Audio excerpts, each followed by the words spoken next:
idan ka ce E shine ka ce ɗaya kenan, ka ce A shine biyu, San shine uku, Su shine huɗu, Wu shine biyar, Liu shine shida, Ci shine bakwai, Ba shine takwas, Jau shine tara, Shi shine goma kenan, I shine 11, A 12,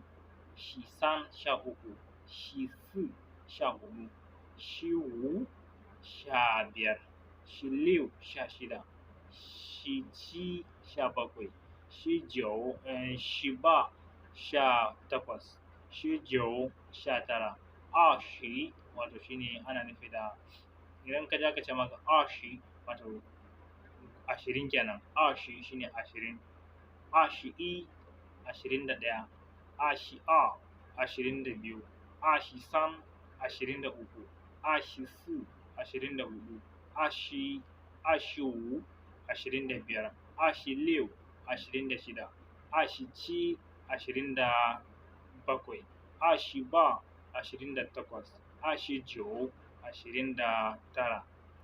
San Shi wato shine ana nufi da 30 kenan, Su Shi 40, Wu Shi 50, Liu Shi 60,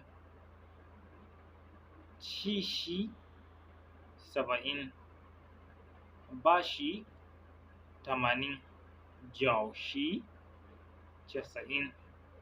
Shi 100. Masu sauraron mu mun kawo ƙarshen wannan mako ne a wannan tasha mai suna Channels Hausa TV Channel.